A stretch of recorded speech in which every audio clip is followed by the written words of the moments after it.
Breaking right now at 6, former President George H.W. Bush arrives home to Houston. Yeah, the president's spokesperson Jim McGrath sent out this tweet saying the 41st president is preparing to launch Operation Shock and Awe Astros, fortified in the near future, he says, by some proper Tex-Mex. The president, of course, always spending the summers in Maine. Always great to see him in good spirits. And now this, also breaking, a teenager killed in southeast Houston. Air 11 overhead, where one neighbor is telling us she found the victim. Stephanie Whitfield is there tonight. Stephanie, what are investigators telling you?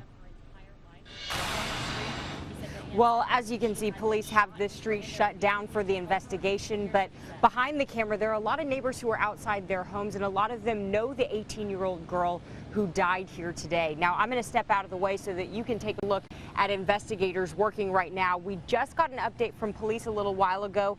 They tell us this started at 1:30 this afternoon. Neighbors heard people arguing, then one gunshot.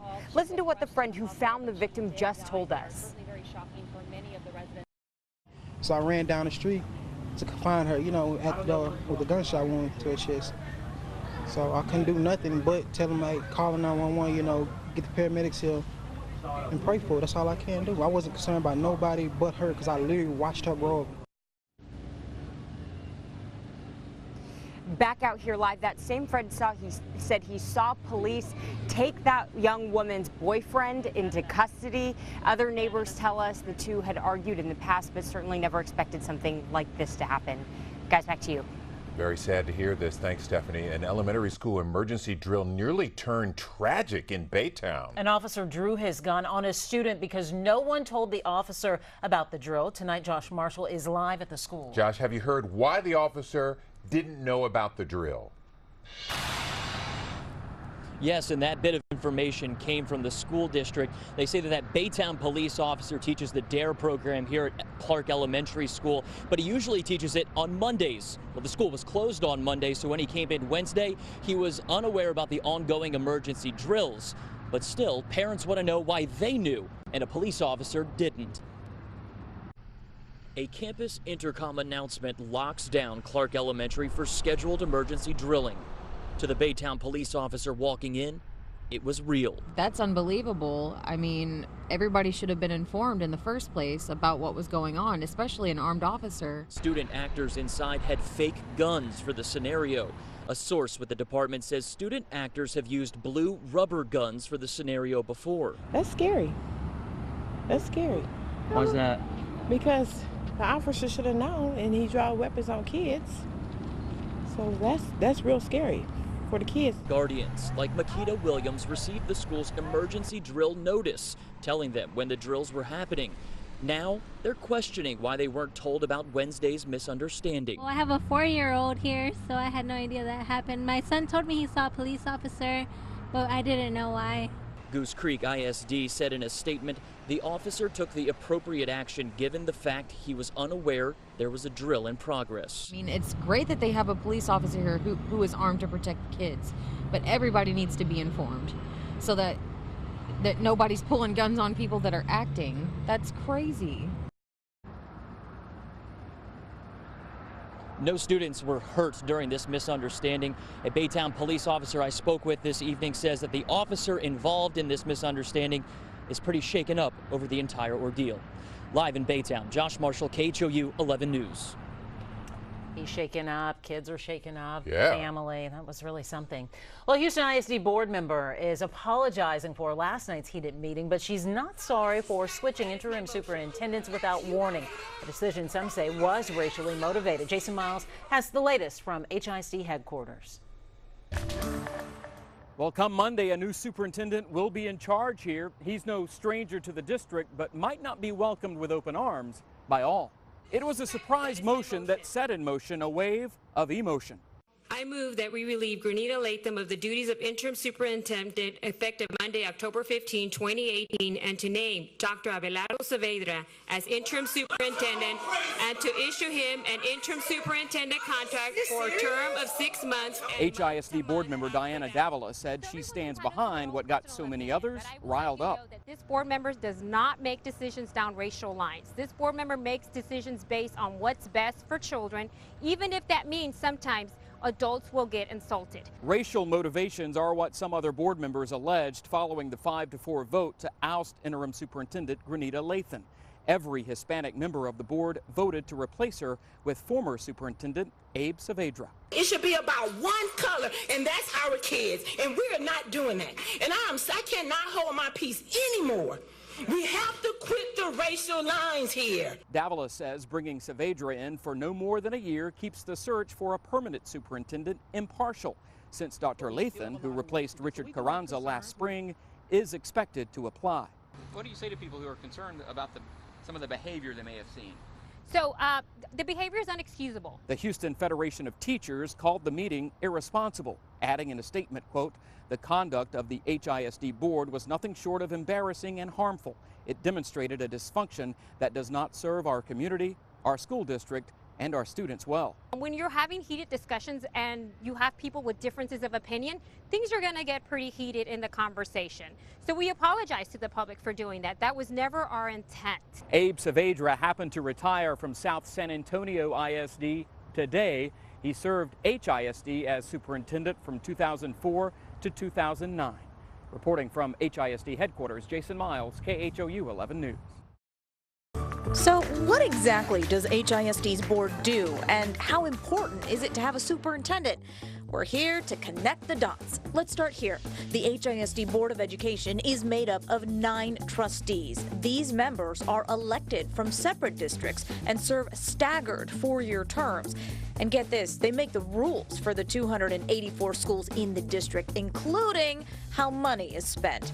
Just as critical, the board has the power to hire or fire the superintendent. That one person is responsible for overseeing more than 28,000 employees in the district. And all of this is especially important because HISD is the largest school district in Texas, the 7th largest in the U.S. It's safe to say they have their work cut out for them. Connecting the dots, I'm Rekha Muttaraj for KHOU 11 News.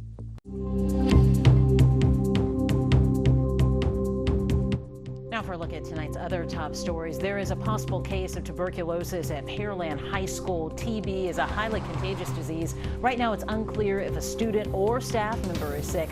The health department is now notifying parents if their student was in close proximity to the person infected. This is our first look at a Fort Bend County deputy at the hospital after being shot Tuesday morning. You can see Deputy Bullman is in good spirits. Investigators say 2 rounds grazed his chin and another bullet struck his calf. He was shot during a 6-hour standoff near Sugar Land, which ended when the suspect killed himself. Bullman told the department he's ready to get back to work. That's great news. New at 6, the Harris County Flood Control District is finally done removing downed trees and storm debris from Harvey. The county says about 40,000 tons of debris has been removed since the storm. The cost to get all the stuff removed, almost $9 million. Get ready. This is going to be the last, and I do mean the last, summer-like weekend of the year. Go to the beach. 87 Saturday, 88 Sunday, before this powerful cold front, which, while we're warm here in Houston on Sunday, will bring snow to parts of the Panhandle. That arrives here on Monday. I'll show you what it means for temperatures coming up. All right, we look forward to it. Get ready for a weekend also of orange power. We are live in Boston ahead of Game 1 and 2 of the ALCS, plus where you can find that World Series trophy as we wish for a repeat. Repeat, and it's time to talk Texans, why Coach O'Brien says it's not going to be an easy win on Sunday. Plus, from Katy to Montrose, it's a weekend of festivals in Houston where you can get outside with the family. Going to be a weekend of orange as the Stros take on the Red Sox in Boston for Game 1 and 2 of the ALCS. Right now, fans are getting an up-close look at the World Series trophy, and how sweet would it be to repeat? The trophy, along with all your postseason swag, will be at the Bunker Hill Academy along I-10 until 7 o'clock. And tonight, we want your take. If you're not heading to Boston for those games, where are you going to watch tomorrow night? At a bar, at home, or at the Minute Maid Park watch party with thousands of your nearest and dearest to vote. Get out your phone, go to KHOU.com/vote now. Also click on the Vote Now tile inside the KHOU 11 mobile app. You can see most people say, hey, I'll be cheering and going off and crazy like I want to at home. Yeah, and while you grab your phone, our Jason Bristol is inside Fenway getting ready for Game 1. What's it like there, Jason? I know it's a little chilly. I can tell by the jacket. Yes, you were exactly right. It is a little bit chilly, but again, it's Boston, so we'll get used to it. Right now, we are cleaning up Fenway Park after a day of workouts for both the Astros and Red Sox. The big news today, Hector Rondon and Joe Smith added to the roster while Will Harris and Miles Straw were removed. Another player we've been watching very closely here, Carlos Correa. Of course, Carlos Correa really struggled after coming off the DL with that back injury. Today says he feels great, doesn't expect the cooler weather to be an issue either, and he's also pumped about playing here at Fenway. On the road, my favorite ballpark to play is Boston. So when I saw that Boston win, I was super excited because I was coming here, seeing Sweet Caroline in the 8th inning or whatever inning it is. I really love the atmosphere here. And speaking of the atmosphere, the Red Sox had the tunes pumping while the Astros were practicing in near silence, which was odd. We're bringing in our KHOU 11 baseball analyst, Jeremy Booth. Jeremy, when you look at this Astros-Red Sox matchup, the fact that these two met last year in the ALDS, that has to help Houston, right? Well, there's no question about it. I mean, they've been there. They've done that now at this point. Very relaxed club. One of the most intense fan bases in the country. They're used to it. Now, of course, when you talk about the cooler weather, will that bother Justin Verlander at all? It can. Justin Verlander pitched for so long in Detroit. He's pretty used to that, you know. And to be honest, we talked to Gary Pettis before the game a little bit. These guys know what time of year it is, and they know where they are. Yes, it is October, Orange October. That is the story here from Fenway as we get ready for Game 1. Let's send it back to Houston and Matt Musil. Matt? All right, thanks, Jason. Our coverage, of course, of the Astros continues online at KHOU.com, and you can get instant updates to your phone through the KHOU 11 News app. As for our local NFL team, the Texans, they'll try to win their third straight game Sunday as they host the Buffalo Bills. While we all continue to wonder if Deshaun Watson will play or not play on Sunday, the Buffalo Bills are just hoping their defense can force turnovers this week versus the Texans like they did in victories over the Vikings and Titans, no matter who the Texans have at quarterback. In the meantime, Bill O'Brien has also been telling his guys don't sleep on Buffalo's offense either. LaShawn McCoy. They have a #1 draft pick, first-round draft pick at quarterback, and Josh Allen. Tight ends, receivers. You know, they have talent all across the board. I mean, all this perception stuff, and put the tape on, watch the tape. This is a very good football team. And the Texans have officially listed Deshaun Watson as questionable for Sunday's game with that chest issue. He's been limited in practice. He could be seen holding the left side of his rib cage at times during Sunday night's Cowboys game. O'Brien says he has a chance to play Sunday, but he would not elaborate. Of course he wouldn't.